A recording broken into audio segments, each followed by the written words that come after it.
भगवान श्री कृष्ण के मित्र जिनका नाम है, क्या नाम था? सुदामा।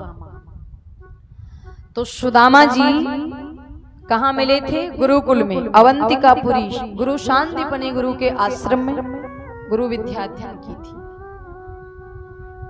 और वहीं पर उन्होंने कहा था कि सुदामा कभी मेरी मथुरा नगरी आना, द्वारिका नगरी आना। लेकिन सुदामा जी के जीवन में इतनी गरीबी महाराज कि सुबह खाएं तो शाम को नहीं, शाम को खाएं तो सुबह नहीं, बहुत गरीबी। लेकिन गरीबी होने के बाद भी सुदामा जी भगवान का भजन नहीं छोड़ते, भगवान की भक्ति नहीं छोड़ते, हर पल गोविंद की याद करते।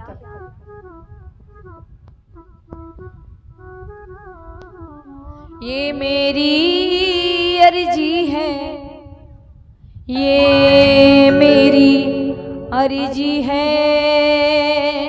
शाम में वैसा बन जाऊं जो तेरी मर्जी है, मैं वैसा बन जाऊं जो तेरी मर्जी है। भगवान की मर्जी में ही अपनी अर्जी लगाओ। हमने चाहा, अगर आपने किसी ने मन में सोच लिया भगवान के मंदिर में जाके कि भगवान में बहुत बड़ा धनी बन जाऊं, करोड़पति बन जाऊं, मेरा नाम हो जाए लोगों में, तो ऐसे नहीं होगा। आपके चाहने से कभी नहीं हो सकता है ऐसा। हाँ, भगवान के दरबार जाओ, उनके दरबार में जाकर के यही प्रार्थना करो कि मैं वैसा बन जाऊं जैसी जो तेरी मर्जी है। और भगवान की मर्जी कोई छोटी मोटी नहीं होती।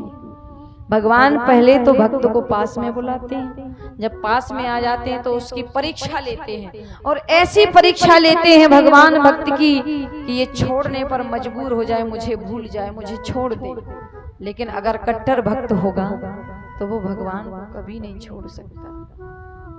सुदामा जी का कहीं ऐसा ही हाल हुआ है कि सुदामा के घर में 4-5 बच्चे हैं, लेकिन सुबह खाएं शाम को नहीं, शाम को खाएं सुबह नहीं, कुछ नहीं। पत्नी ने कहा कि सुनिए, उनकी पत्नी सुशीला ने कहा कि आप 24 घंटे भजन करते हैं, अरे भजन करने से कहीं हमारा पेट भरेगा क्या? हम तो जैसे तैसे करके पानी पी करके अपनी भूख को भुला देंगे, सो जाएंगे, लेकिन बच्चे हैं, इनसे भूख बर्दाश्त नहीं होती है। सो कहीं जाओ, कुछ कमाओ, कुछ लाओ, बच्चों को भोजन कराओ। लेकिन सुदामा जी कहते हैं कि नहीं देवी, सब मेरे कृष्ण हैं, द्वारिकाधीश हैं, कन्हैया हैं, वही सब इच्छा पूर्ण करेंगे। भजन करते रहते, सुनते रहते हैं सबकी। बहुत सी जगह लोग कहते हैं कि सुदामा तो घर घर भीख मांगते थे। ऐसा किसी शास्त्र में नहीं लिखा है कि सुदामा जी ने भीख मांगी। देखो भैया, ब्राह्मण को दान लेने का अधिकार तो है, अगर कोई इच्छा से दान दे रहा है तो दान लेने का अधिकार तो है, भीख मांगने का अधिकार नहीं है कि वो मांगे कि मुझे दे दो, मुझे दे दो। भीख मांगने का अधिकार नहीं है, दान लेने का अधिकार है।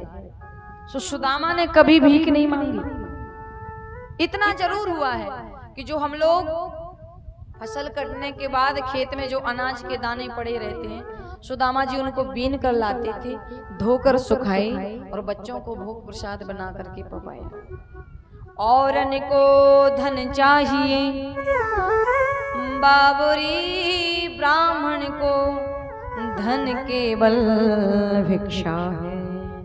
कृष्ण शासिदो सखा कशिदो ब्राह्मणो ब्रह्मविता विरक्तीन्द्रार्थेषु प्रशांतात्मा जितेंद्रिय। सुदामा जी प्रशांत आत्मा हैं, उनके मन में कोई भी असंतोषी नहीं है, संतोष ब्राह्मण हैं। अब महाराज एक दिन फिर सुदामा की पत्नी ने कहा कि सुनिए, आप चले जाइए, एक काम करो, जो द्वारिका नाथ के श्री कृष्ण चंद्र महाराज हैं, सो वो आपके बचपन के मित्र हैं, आप उनके पास जाओ, उनके पास जाकर के प्रार्थना करो, निवेदन करो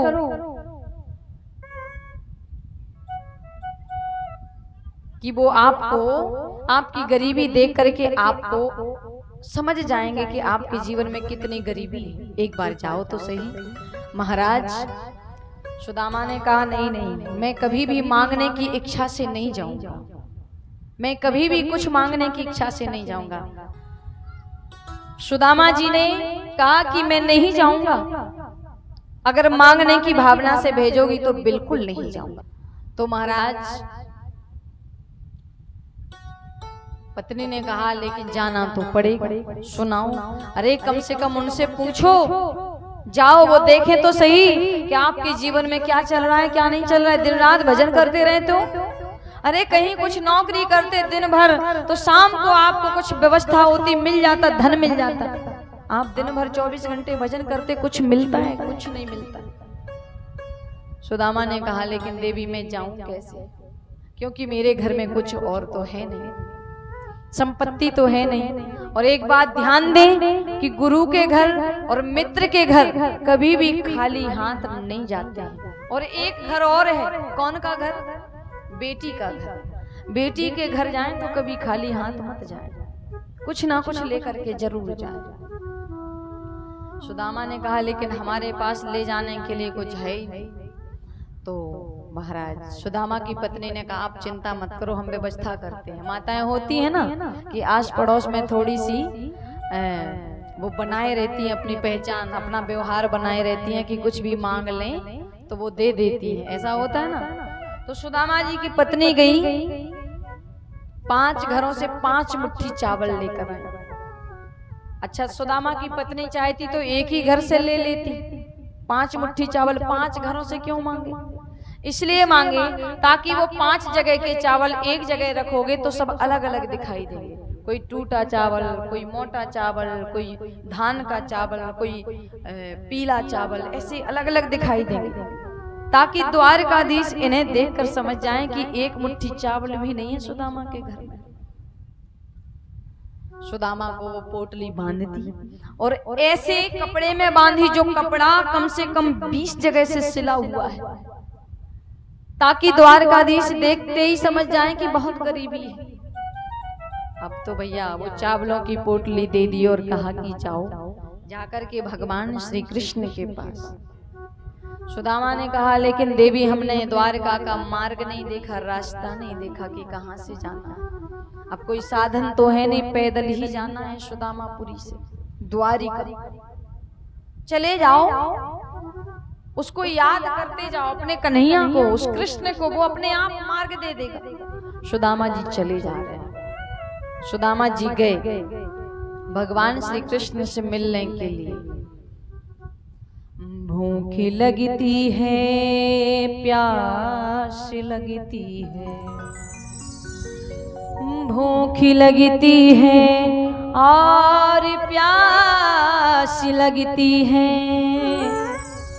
जिंदगी अब उदास लगती है, कैसे आऊं मैं द्वारिका तेरी, आस भी अब निराश लगती है, आस भी अब निराश लगती है।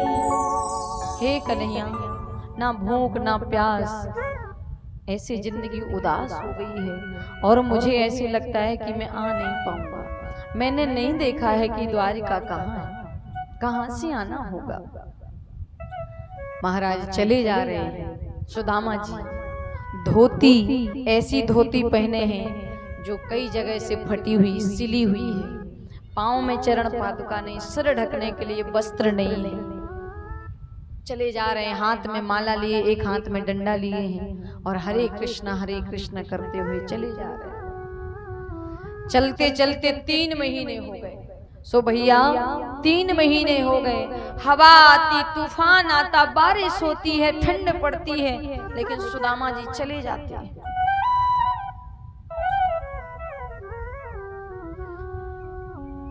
चलते चलते विशाल नदी मिली। जब नदी मिली तो सुदामा ने कहा वाह हरे कन्हैया, चलते चलते पांव टूट गए, अब इस नदी को कैसे पार किया जाए, कैसे जाऊं, कैसे जाऊं? तब तक एक केवट आया। अच्छा, ये केवट कौन है? केवट कोई और नहीं, साक्षात द्वारकाधीश ही केवट बनकर आ गया। घनघोर जंगल में जहाँ शेर, चीता, रीछ, भालू ऐसे बड़े बड़े जीव जंतु रहते हैं, वहां कोई केवट जाएगा अपने प्राण गंवाने के लिए? नहीं। द्वारकाधीश आ गए हैं नाव लेकर के। नौका में सुदामा जी को बिठाया। आओ भैया सुदामा, तुम्हें हम पार लगा देते हैं। सुदामा ने कहा, लेकिन केवट भैया, हमारे पास कोई दान दक्षिणा नहीं है तुम्हें देने के लिए, और कोई बिना। द्वारकाधीश, तुम्हारी 1000 बार गरज पड़े तो हमें बुलाओ, नहीं तो हम यही यमुना किनारे सोते। वो दिव्य ब्राह्मण सो गया नदी किनारे, मिट्टी की डली तकिया बना करके आधी धोती ओढ़े हैं और आधी पहने हैं, सो गया। जैसे ही वो दिव्य ब्राह्मण सोया नदी किनारे, और जैसे ही उसकी नींद खुली, सो दर्शन हो रहा है श्री द्वारिकापुरी का। द्वारिका नाथ द्वारिका का दर्शन हो रहा है। बोलिए श्री कृष्णचंद्र महाराज की, द्वारिका नाथ की। सुदामा ने देखा, पहले आंख खोल करके कहीं मैं स्वप्न तो नहीं देख रहा हूं, मैं तो नदी किनारे सोया था, मैं यहाँ कैसे आ गया? तो सुदामा ने लोगों से पूछा कि भैया ये कौन सी नगरी है, मैं कहाँ आ गया हूँ? बोले जी, ये हमारे कृष्णचंद्र महाराज जी की द्वारिकापुरी। द्वारिका? हाँ, मेरे मित्र कृष्ण की द्वारिका। तो द्वारिका वाले भी देख करके अचंभे में सोच रहे हैं कि ये क्या कह रहा है, कृष्ण इनके मित्र, द्वारिका नाथ इनके मित्र। सुदामा ने